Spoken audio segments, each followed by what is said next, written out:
कक्षा 10वीं के ऐसे विद्यार्थी जिन्होंने अपनी मुख्य परीक्षा में जो गणित है वो स्टैंडर्ड लिया था, स्टैंडर्ड गणित लिया था और वो फेल हो गए हैं और अब द्वितीय परीक्षा पेपर 2026 का फॉर्म डाले हैं। तो पेपर आप देने वाले हैं। पेपर आपका 11 मई को रहेगा। कक्षा 10वीं गणित के पेपर की हम बात कर रहे हैं। बहुत सारे विद्यार्थियों के कमेंट भी आ रहे थे कि स्टैंडर्ड जो गणित है उसका पेपर बताओ आप। तो स्टैंडर्ड का यहाँ पर लेकर आ चुके हैं। अब सभी जल्दी से इसको रट लें सभी क्वेश्चनों को। उसके बाद में मैं बेसिक का वीडियो भी अलग से लेकर आने वाला हूँ, तो बेसिक वाले विद्यार्थी भी इसको देख सकते हैं क्योंकि क्वेश्चन बदल कर आते हैं थोड़े से। तो चलिए बिना देर की स्टार्ट करते हैं। अगर आप चैनल पर पहली बार आए हैं तो चैनल को सब्सक्राइब ज़रूर करें, और अगर आपका दोस्त कोई ऐसा है जो गणित का पेपर देने वाला है और स्टैंडर्ड गणित है तो उसको आप एक बार इस वीडियो को शेयर कर दें। और आपने गणित के अलावा किस विषय का फॉर्म डाला है कमेंट बॉक्स में बताना, ताकि वो वीडियो भी आपको मिल सके। चलिए पहला क्वेश्चन हम देखते हैं।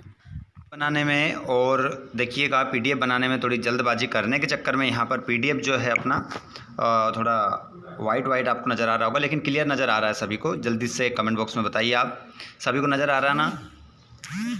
किसी को ऐसा तो नहीं कि दिखाई नहीं दे रहा है? बिल्कुल साफ बिल्कुल नज़र आ रहा होगा। चलिए पहले क्वेश्चन को देख लेते हैं। किसी पूर्णांक q के लिए प्रत्येक धनात्मक विषम पूर्णांक का रूप होता है। तो इसका जो विषम पूर्णांक का रूप होता है बच्चों, उसमें आपका आंसर हो जाएगा 2q + 1 आपका करेक्ट आंसर हो जाएगा। क्वेश्चन नंबर दूसरा, 96 और 404 का HCF होगा। तो इसका HCF जो हो जाएगा वो आंसर होगा बच्चों 4 आपका सही उत्तर हो जाएगा। अगला क्वेश्चन है, यदि A1/A2 बराबर B1/B2 बराबर C1/C2 हो तो समीकरण निकाय A1x + B1y + C1 = 0 तथा A2x + B2y + C2 = 0 का आंसर क्या होगा बताइए जल्दी से। सभी जवाब दो, क्या होगा आंसर सभी बताइए। बिल्कुल इसका आंसर हो जाएगा अनंततः अनेक हल होंगे। सी ऑप्शन आपका राइट हो जाएगा। अगले क्वेश्चन को आप देखेंगे, वर्ग समीकरण A2x ax2 + bx + c = 0 के मूल वास्तविक नहीं होंगे यदि, देखिए क्वेश्चन कह रहा है वर्ग समीकरण ax2 + bx + c = 0 के मूल वास्तविक नहीं होंगे यदि क्या हो जाएगा, b2 - 4ac बड़ा है किससे, 0 से, आपका आंसर हो जाएगा। अगले क्वेश्चन को देखेंगे, यदि एक वृत्त का परिमाप और क्षेत्रफल संख्यात्मक रूप से बराबर है तो उस वृत्त की त्रिज्या है। तो उस वृत्त की जो त्रिज्या हो जाएगी बच्चों 2 मात्रक हो जाएगी। 2 मात्रक आपका आंसर होगा। अगला प्रश्न है, एक घटना जिसका जटिल होना असंभव है, एक घटना जिसका घटित होना असंभव है की प्रायिकता होगी। तो इसकी जो प्रायिकता होगी बच्चों वो हो जाएगी 0 आपका आंसर होगा। तो ऑप्शन नंबर हमारा सी हमारा करेक्ट हो जाएगा। इंग्लिश मीडियम वाले बच्चे सभी अपने आंसर सेम टू सेम यही लगाएंगे, जैसे इसमें 2pq हो जाएगा, ठीक है, इसमें 4 हो जाएगा, इस प्रकार आप आंसर लगा लेंगे। ठीक है, आगे चलते हैं हम अगले क्वेश्चन की ओर, और प्रश्न क्रमांक हमारा दूसरा रहेगा जिसमें हम रिक्त स्थान की पूर्ति करेंगे। तो पहला क्वेश्चन है, एक सिद्ध किया हुआ कथन जिसे अन्य कथन को सिद्ध करने में प्रयोग करते हैं कहलाता है। तो खाली स्थान उसे कहते हैं बच्चों प्रमेयिका कहा जाता है। ऐसे आप लिखेंगे प्रमेयिका उसे कहा जाता है। देखिए ax2 + bx + c बहुपद का उदाहरण है, तो इसका आंसर होगा द्विघात बहुपद। आंसर क्या लिखेंगे आप, द्विघात बहुपद उसे कहते हैं। आगे चलेंगे हम, प्रश्न नंबर हमारा रहेगा तीसरा, वह समीकरण जिसमें चर राशि की अधिकतम घात 2 हो तो खालिस्तान समीकरण कहते हैं? तो उसे वर्ग समीकरण कहते हैं। आंसर हो जाएगा वर्ग। वर्ग तीसरे वाले खालिस्तान में आप लिखेंगे वर्ग समीकरण। चौथा नंबर, समांतर श्रेणी 3/2 कोमा 1/2 कोमा ऋण का 1/2 कोमा 3 माइनस का 3/2 कोमा का सर्वांतर d बराबर हो जाएगा। तो d बराबर -1 आपका आंसर इस खालिस्तान में आ जाएगा। आगे चलते हैं हम।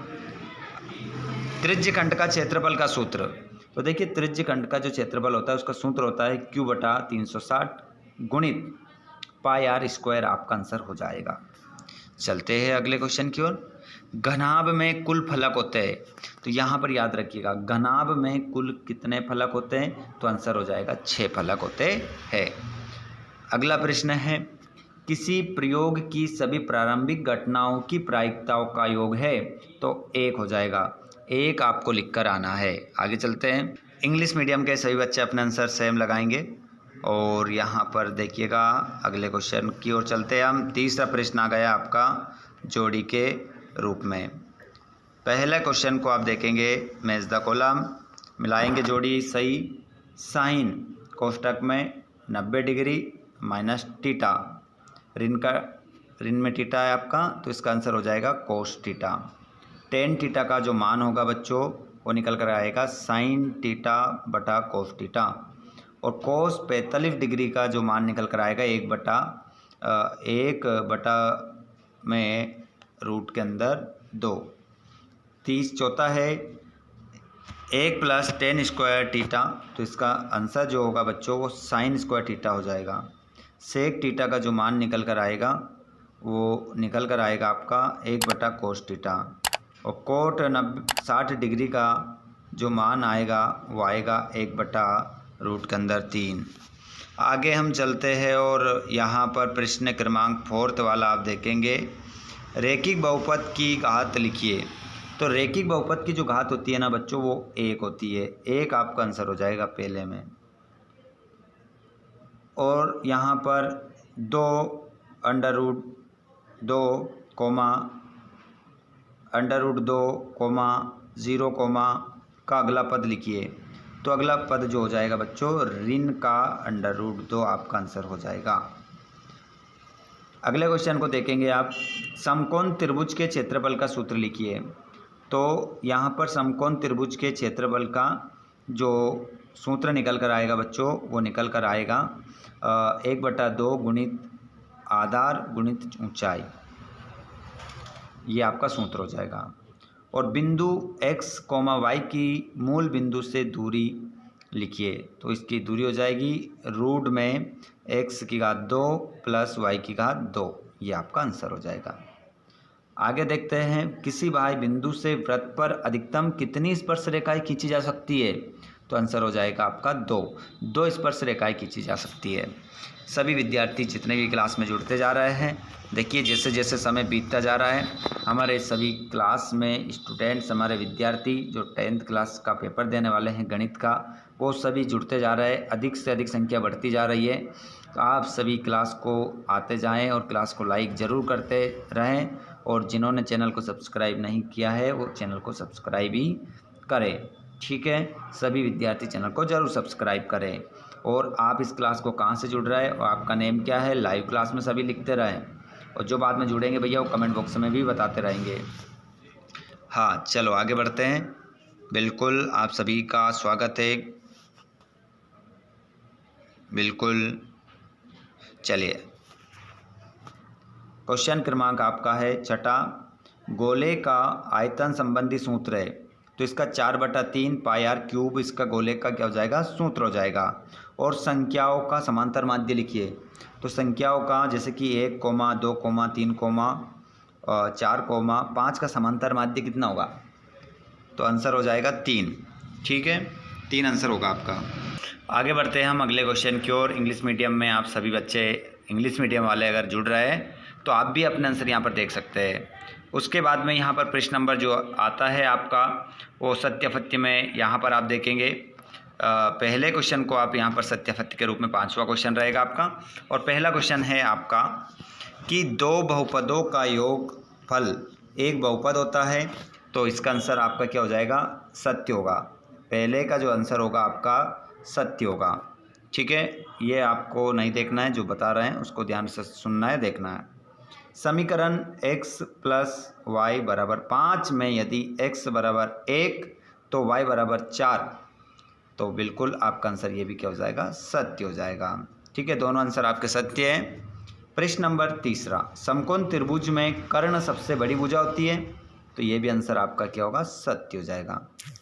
अगले प्रश्न की ओर बढ़ते हैं। प्रश्न नंबर आपका 4 वाला रहेगा, किसी बिंदु की y अक्ष से दूरी कोटि कहलाती है, तो ये आपका आंसर होगा सत्य, नहीं कहलाती है।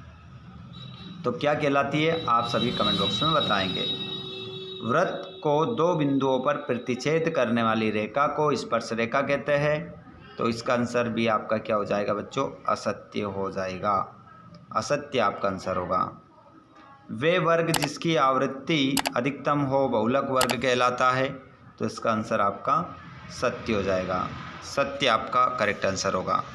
ट्रू फॉल्स हमारे इंग्लिश मीडियम के सभी विद्यार्थी यहाँ पर अपने ट्रू फॉल्स देख लेंगे।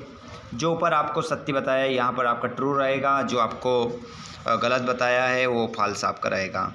उसके बाद में यहाँ पर 2 नंबर का क्वेश्चन आप देख सकते हैं कि संख्या 156 को अभाज्य गुणनखंडों के गुणनफल के रूप में व्यक्त कीजिए। सभी विद्यार्थी लगा लीजिए इस प्रश्न के आंसर को। दूसरा क्वेश्चन रहेगा ये आपका, और 7वें प्रश्न के आंसर को भी आप लगा लीजिए। अभी समय है आप लोगों के पास, इसी कारण से तो इतनी जल्दी आप लोगों के लिए क्लास ली है, ताकि आप इन प्रश्नों को लगाकर अच्छे मार्क्स प्राप्त कर सको। 9वां प्रश्न देख सकते हैं, इंग्लिश मीडियम और हिंदी मीडियम दोनों ही बच्चों के लिए। वीडियो को रोक कर आप स्क्रीनशॉट ले लें। अगर इनमें से कोई सा भी प्रश्न आपने नहीं लगाया हो 6 से लेकर तो 23 तक, तो आप इन प्रश्नों को एक बार अवश्य लगाएं और अपनी तैयारी को मजबूत बनाएं। क्वेश्चन नंबर 15 देख रहे हैं आप, 16 देख लो यहाँ पर। ये रहा आपका 17, 18 पाइथागोरस प्रमेय का कथन लिखिए। 19 में सिद्ध कीजिए कि दो समकेंद्रीय वृत्तों में बड़े वृत्त की दो जीवा जो छोटे वृत्त को स्पर्श करती है, स्पर्श बिंदु पर समद्विभाजित होती है। देखिए आप 21वां देख सकते हैं, ये 22वां देख सकते हैं, ये 23वां आपका पूरा पेपर है। ठीक है, अच्छे से तैयारी कर लीजिए ताकि आप लोग अच्छे मार्क्स के साथ पास हो सको।